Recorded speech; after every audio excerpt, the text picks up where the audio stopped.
हमारे बाबा भग्गू महाराज ने बड़े कमाल की बात कही है कि इस दुनिया में दो व्यक्ति श्रेष्ठ होते हैं। पहले वो जो शक्तिशाली होकर भी माफ कर देते हैं, और दूसरे वो जो दरिद्र होकर भी दान कर देते हैं। एक बड़ी छोटी सी कहानी है। एक गुरुकुल में 30 शिष्य पढ़ते थे। उनमें से एक शिष्य जो था, उसकी बहन की शादी होने जा रही थी और उसे छुट्टी चाहिए थी। वो अपने गुरुजी के पास गया और जाकर कहने लगा, गुरुजी 3 महीने बाद जो है मेरी बहन का विवाह है, मुझे छुट्टी चाहिए और अगर कुछ मदद हो जाती। वो बात बात में कहने लगा कि शायद कुछ गुरुजी अपनी ओर से मदद कर दें। गुरुजी ने उस बात को आई गई कर दिया, टाल दिया।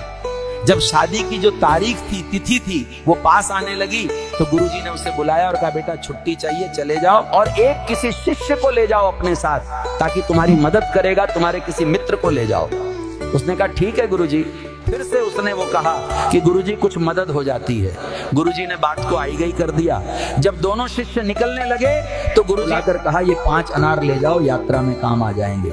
दोनों शिष्य निकल गए। जिस शिष्य की बहन की शादी थी, वो दूसरे वाले मित्र से, दोस्त से, जो उसका बेस्ट फ्रेंड था, उससे कहने लगा कि देख रहे हो कैसे गुरुजी अपना सब कुछ समर्पित कर दिया है, इतना सब कुछ है इनके पास, इतना बड़ा गुरुकुल है, मदद मांगी तो मुझे 5 अनार दे दिया, बताओ इन 5 अनार से क्या होगा।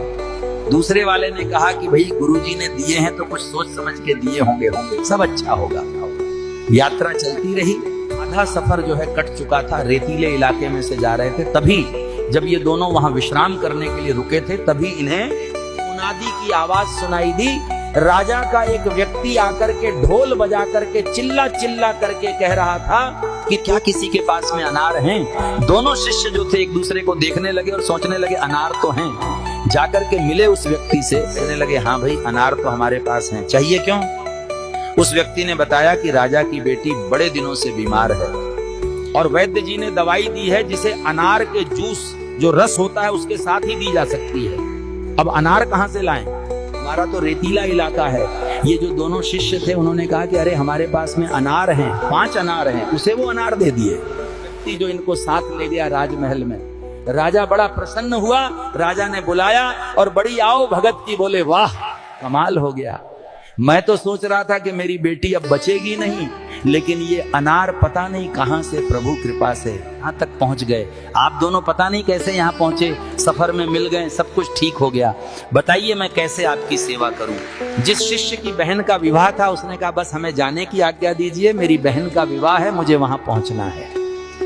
राजा ने कहा अरे क्या बात है, आपकी बहन का विवाह यानी मेरी बहन का विवाह है, हम उस विवाह का कार्यक्रम धूमधाम से करेंगे। अब आप चिंता मत कीजिए, आपने मेरी बेटी का जीवन बचाया है, मैं आपकी बहन का विवाह धूमधाम से करवाऊंगा। राजसी तरीके से, राजसी ठाट बाट से विवाह संपन्न हुआ।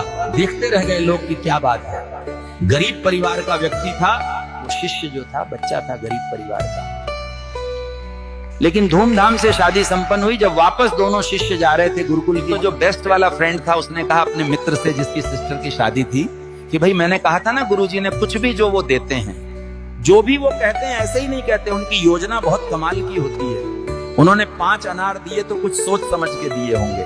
बहुत छोटी सी कहानी है जो ये बताती है कि प्रभु की योजना सर्वश्रेष्ठ होती है। सीताराम।